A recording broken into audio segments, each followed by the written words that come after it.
Cycle પર આ માણસ ફરે છે અને દુનિયાના મહાન વૈજ્ઞાનિકોમાં આ માણસનું સ્થાન છે.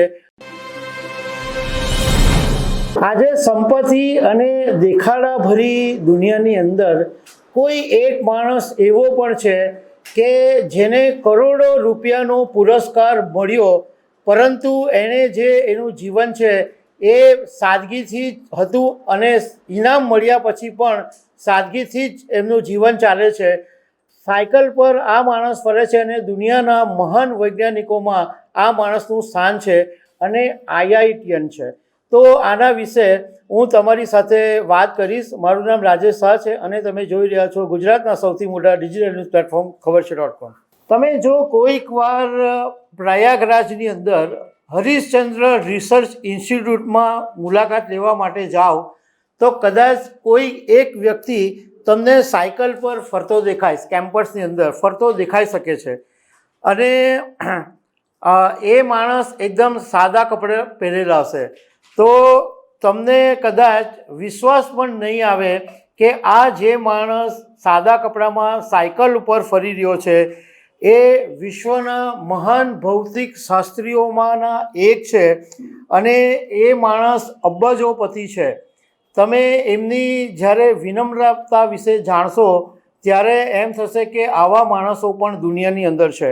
અને આ જે પ્રોફેસર છે એમનું નામ અશોક સેન છે અને એમને જે ઇનામ મળ્યું છે એ breakthrough in fundamental physics, એના માટે એમને જે એક એવોર્ડ મળ્યો અને એ એવોર્ડ જે છે એ નોબલ પારિતોષિક કરતાં 3 ગણો મોટો છે. નોબલ પારિતોષિકમાં $1 મિલિયન ઇનામ આપવામાં આવે છે, જ્યારે આ એમને જે એવોર્ડ મળ્યો છે બ્રેક થ્રુ ફંડામેન્ટલ ફિઝિક્સ એ $3 મિલિયન એવોર્ડ છે. અને 2012માં એમને જ્યારે એવોર્ડ મળ્યો ત્યારે ડોલરનો ભાવ લગભગ 55 રૂપિયાની આજુબાજુ હતો. એટલે $3 મિલિયન $55 લેખે ભાવ ગણીએ ને તો બી એમને એ વખતે 16 કરોડ રૂપિયાનું ઇનામ મળ્યું હતું. હવે એક દિવસ અશોક સેન ત્યાં કોલેજમાં હતા અને એમની ઉપર કોલ આવ્યો કે એમને આ જે બ્રેક થ્રુ ફંડામેન્ટલ ફિઝિક્સનો એવોર્ડ આપવામાં આવે છે અને એ એમનો $3 મિલિયન એવોર્ડ એમને આપવામાં આવ્યો.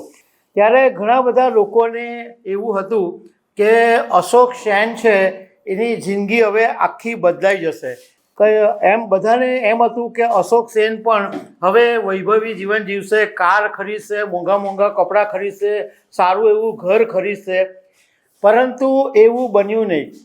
આ એમને એવોર્ડ મળ્યો અને એ એવોર્ડની મોટા ભાગની જે રકમ છે એ એમણે સ્ટુડન્ટ્સ અને ભૌતિક શાસ્ત્રના સંશોધન માટે દાનમાં આપી દીધી અને થોડી ઘણી જે રકમ છે એમની પાસે રાખી મૂકી. અને એવોર્ડ મળ્યાના બીજા દિવસથી ફરીથી અશોક સેન એ જ એમની સાયકલ ઉપર ફરતા થઈ ગયા, એ જ એમનું ડસ્ટર અને એ જ એમનું બ્લેકબોર્ડ, એ જ જિંદગી ફરીથી શરૂ થઈ ગઈ.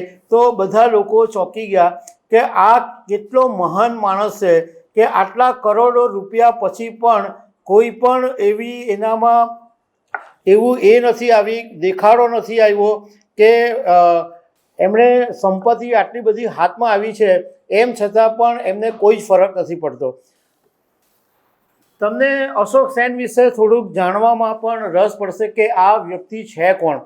તો અશોક સેનનો જન્મ છે એ 1956ની અંદર કોલકાતામાં થયો હતો અને એમના જે પિતા હતા એ સ્કોટિશ ચર્ચની કોલેજમાં ભૌતિક શાસ્ત્રના શિક્ષક હતા અને માતા ગૃહિણી હતા.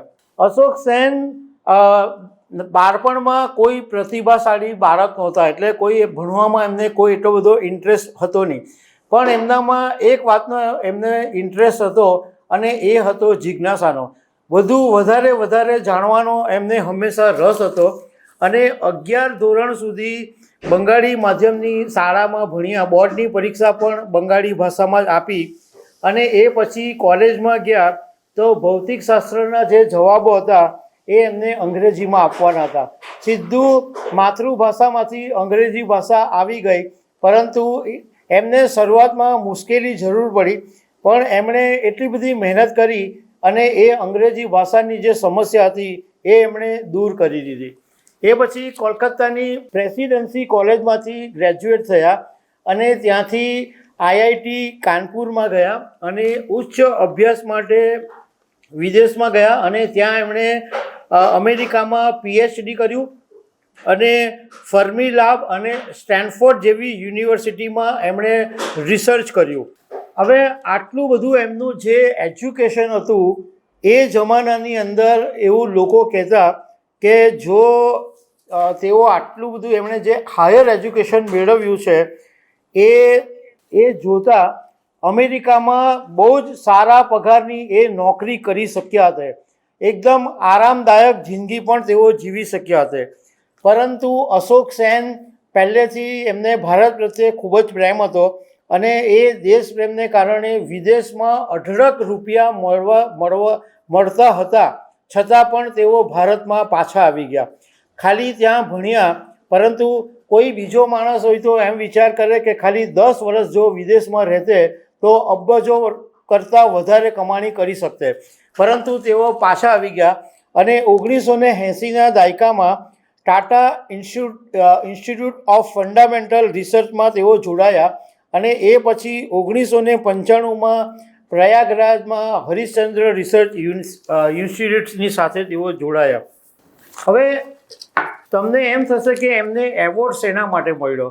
તો એમને જે એવોર્ડ એટલા માટે મળ્યો કે એમણે બ્રહ્માંડ કેવી રીતના બને છે, ગુરુત્વાકર્ષણ કેવી રીતના કામ કરે છે એની એક સ્ટ્રિંગ થિયરી ઉપર એમણે બહુ જબરજસ્ત કામ કર્યું છે અને એ પછી એમણે સ્ટ્રોંગ વીક કપલિંગ ડ્યુઅલિંગ પર બી કામ કર્યું અને ક્યુએન સ્ટ્રેન્ડ ટ્રાન્ઝિસ્ટર એ એમણે રજૂ કર્યું. એટલે એને લીધે જે સ્ટ્રિંગ થિયરી હતી અને અલગ અલગ સ્વરૂપોને એકસાથે જોડવામાં મદદ કરી અને એને લીધે આધુનિક ભૌતિકશાસ્ત્રને એમણે આખું બદલી નાખ્યું. મતલબમાં તમને એક સામાન્ય ભાષામાં સમજાવું તો બ્રહ્માંડ કેવી રીતના કામ કરે છે, ગુરુત્વાકર્ષણ કેવી રીતના કામ કરે છે એ વાતને સમજવા માટે એમણે એકદમ સૂક્ષ્મ કહી શકાય એવા તારના કંપન દ્વારા સમજવાનો પ્રયાસ કર્યો અને એની ઉપર એમણે ઊંડાણપૂર્વક રિસર્ચ કર્યું અને એના માટે એમને આ એવોર્ડ મળ્યો.